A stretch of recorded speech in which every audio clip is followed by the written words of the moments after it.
Bonjour et bienvenue.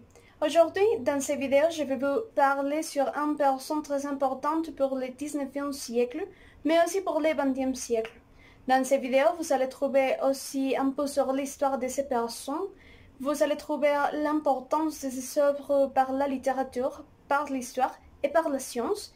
Et finalement, je vais vous raconter un peu sur l'une des histoires plus importantes. Jules Verne est né en 1828 à Nantes, France. Il a été un poète, un dramaturge et un écrivain très important pour le 19e siècle, mais aussi pour le 20e siècle. Cette personne est considérée comme le père de la science-fiction et comme un pionnier de la science-fiction.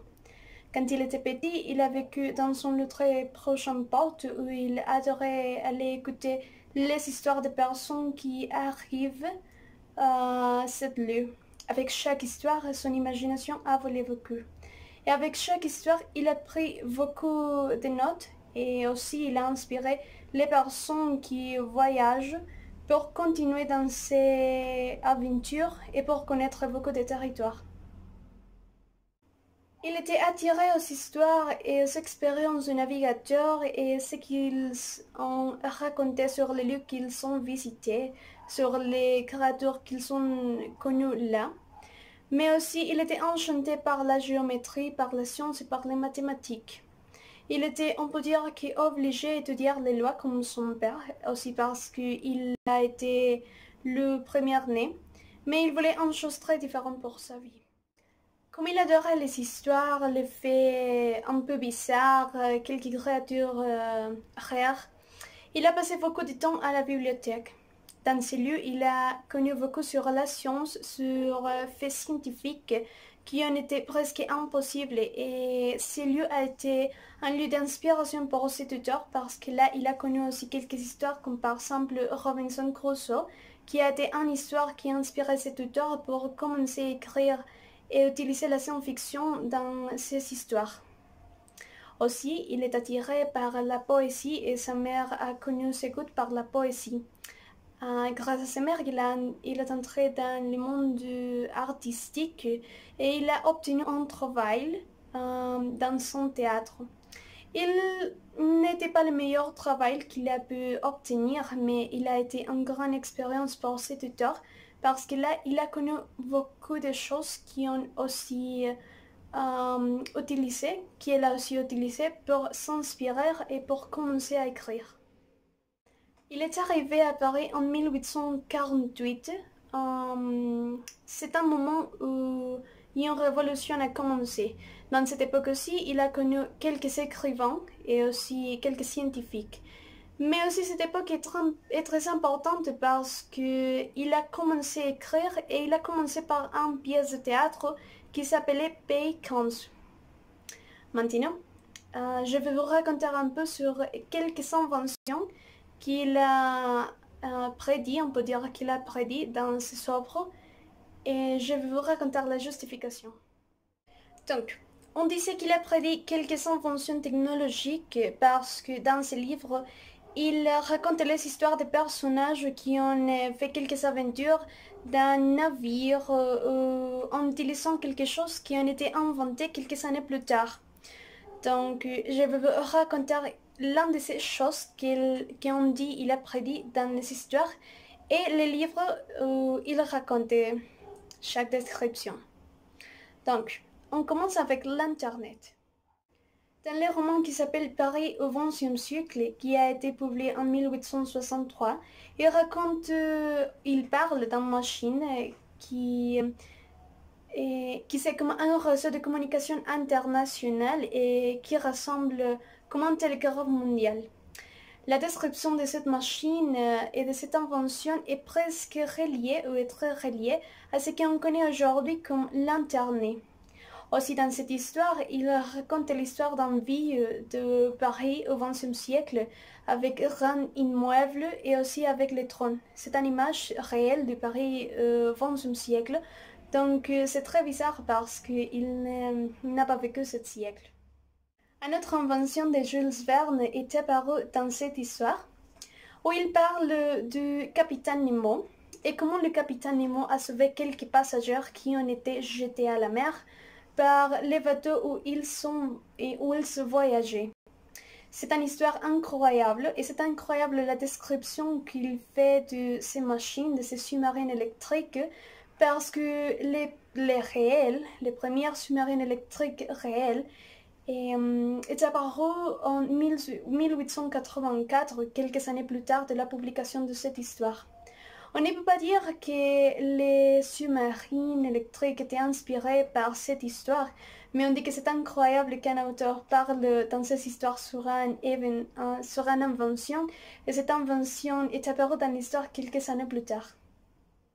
Et aussi, on trouve dans cette histoire une autre chose inventée, et une autre chose que cet auteur a prédit, que c'est la photographie au fond de mer. Dans l'histoire, c'est le capitaine Nemo qui a pris une photo au fond de la mer. Et dans notre histoire, dans l'histoire réelle, c'est une personne de nationalité française, quelques années plus tard de ses livres, qui a fait ces choses réelles.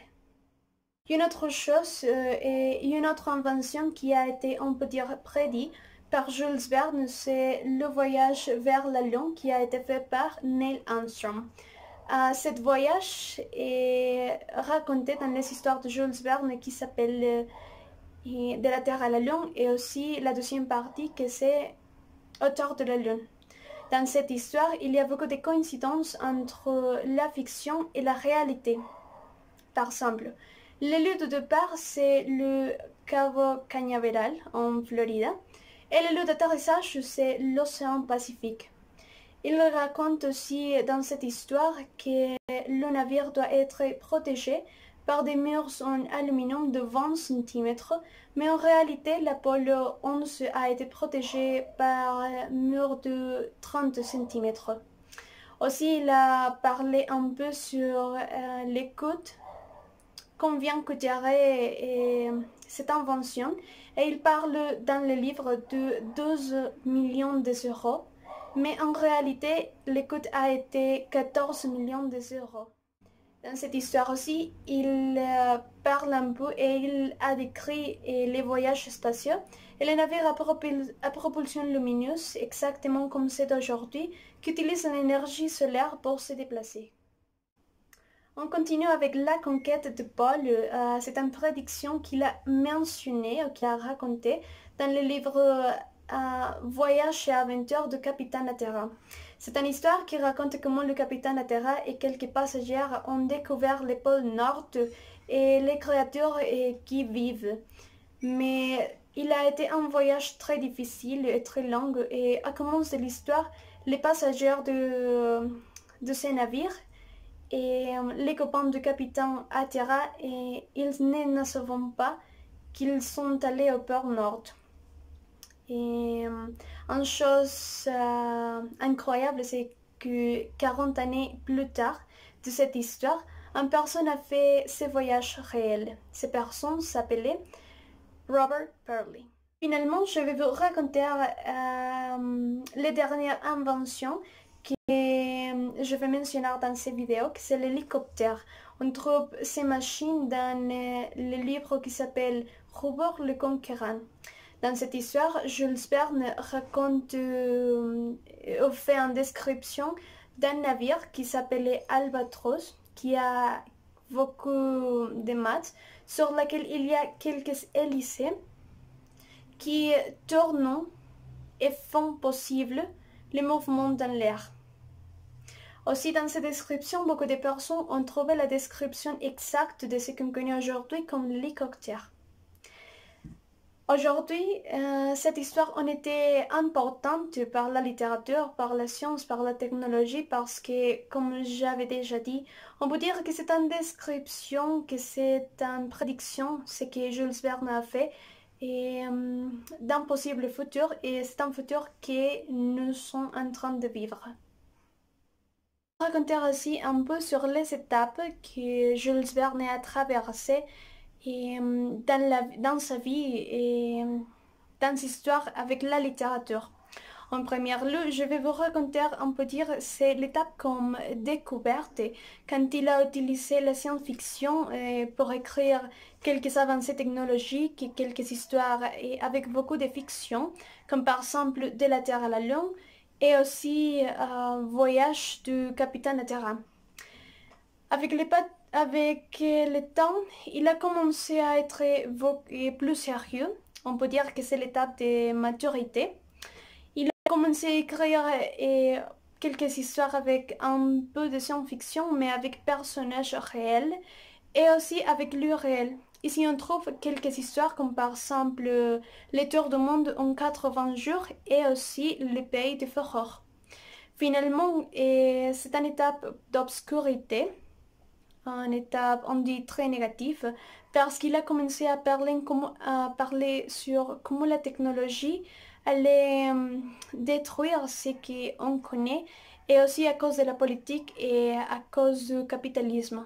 Et dans ces dernières années, il a publié et il a écrit quelques histoires comme par exemple L'Éternel Adam.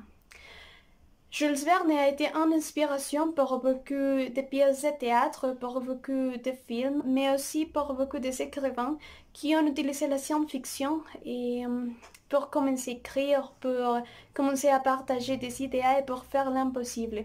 Aussi, il a été inspiration par scientifiques et par personnes qui adorent les aventures et afin de découvrir l'impossible, de faire ce qu'on pensait que c'était impossible, comme par exemple les voyages à la Lune. Donc, dans ces parties de vidéo, je vais vous raconter un peu sur l'œuvre que j'ai choisie pour parler, mais je ne vais pas lire une partie du livre exactement. Je vais vous raconter ou lire les résumés de ces livres et quelques opinions pour essayer de vous attirer à lire ces livres et aussi pour vous inviter de lire cette histoire. Donc, l'histoire que j'ai choisie, c'est Aventure du Capitaine Terra. Et ce livre appartient du genre de roman d'aventure et il a été créé en 1866. Dans ce roman, Jules Verne nous fait vivre une extraordinaire aventure dans les régions glaciales du pôle Nord. Écrit juste après les succès de Son se monte en Vallon, ce roman est en réalité le véritable ouvrage fondateur de la série des Voyages extraordinaires, que c'est une œuvre incroyable de Jules Verne. Avec ce roman d'aventure, Jules Verne nous embarque dans une expédition au cœur des régions les plus glaciales. Le capitaine Atera est animé par le désir profond de se rendre au pôle Nord et rien ne peut l'arrêter. Après avoir échoué 2 fois, il se lance dans son nouveau voyage avec le docteur Clovoni et un équipage de marines prêt à affronter tous les dangers pour y parvenir. Après avoir vécu des moments tragiques, seuls les rescapés atteignent le but fixé. J'avais choisi cette histoire parce que dans cette histoire, on disait que l'époque dans laquelle il était inspiré pour la science-fiction, pour raconter des histoires extraordinaires, avec personnages pas seulement humains, mais aussi fantastiques. Je l'avais choisi aussi parce qu'il avait étudié comment réaliser un voyage et... Et on savait que dans cette époque, personne n'avait voyagé au pôle Nord, au pôle Sud. Donc je pense que c'est incroyable la capacité qu'avait cet auteur pour imaginer l'impossible et pour penser bien sur les voyages, sur les bateaux, sur les personnes et chaque personnage qui apparaît dans cette histoire. Merci à vous pour votre attention et il a été tout pour ces vidéos. Au revoir.